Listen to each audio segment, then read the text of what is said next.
Sementara itu, perwakilan Asosiasi Pengusaha Galian Golongan C yang tergabung dalam Pratiwi Agung Kecamatan Kubu mendatangi kantor DPRD Karangasem kemarin.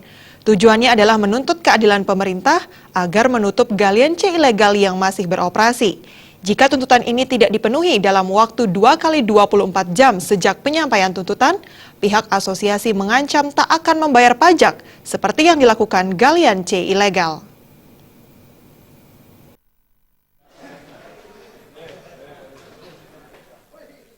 Ancaman itu tertuang dalam tuntutan dan pernyataan sikap tertulis yang dibacakan perwakilan Asosiasi Pengusaha Galian Golongan C yang tergabung dengan Pratiwi Agung Kecamatan Kubu.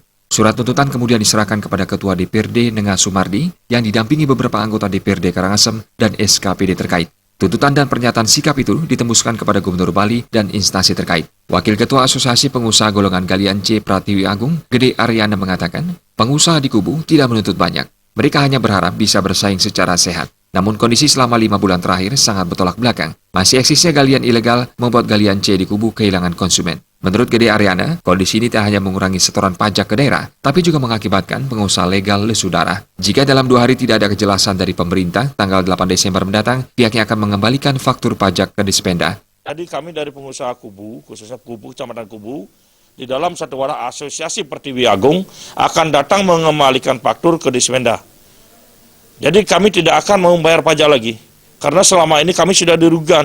Kami dikenakan pajak, ada peningkatan pajak, kami di Kubu siap saja mengikuti segala aturan. Ternyata sekarang di sisi lain tidak ada izin, tidak membayar pajak, itu dibiarkan. Jadi kenapa kami dari pengusaha Kubu akan berusaha untuk memperjuangkan pajak untuk meningkatkan Karangasem, tidak ada artinya. Selama ini tidak ada artinya kami dari Kubu. Malahan kami dari Kubu dituntut harus ada izin. Sebelum ada izin tidak boleh operasi. Itu segala aturan sudah kami ikutin.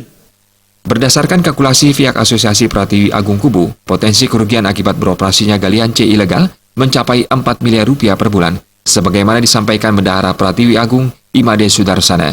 Dengan volume penjualan 700 truk per hari, pajak yang terkumpul di kisaran 2,5 miliar rupiah per bulan. Padahal jika 1.800 truk dapat dicapai per hari secara konstan, pajak yang terkumpul menyentuh 6,5 miliar rupiah per bulan. Sampai hari tadi itu kendaraan masuk cuma 700, Pak. Kalau kita ratakan di angka 700 kali 1,500 kali 30 hari itu cuma 2,5 miliar, Pak. 2,5 miliar. Jadi kerugian untuk Kabupaten Karangasem pendapatannya adalah di angka 4 miliar, Pak, per 1 bulan. Ketua DPRD Karangasem Nenga Sumardi menyatakan, penyebutan batas waktu ini menunjukkan pihak asosiasi sangat serius. Hal ini menjadi tanggung jawab bersama dalam penyelesaian tuntutannya.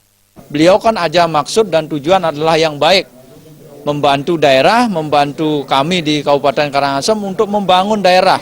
Nah tentunya kami komitmen dengan teman-teman anggota dan pimpinan juga komitmen, sehingga kami harus tindak lanjuti secepatnya mungkin untuk menindaklanjuti ini jangan sampai terjadi hal sesuai yang disampaikan tadi, ancaman tersebut. Ini menjadi presiden buruk bagi pemerintah kita, di pemerintah Kabupaten Karangasem. Sufiatna dan Joka, Bali TV.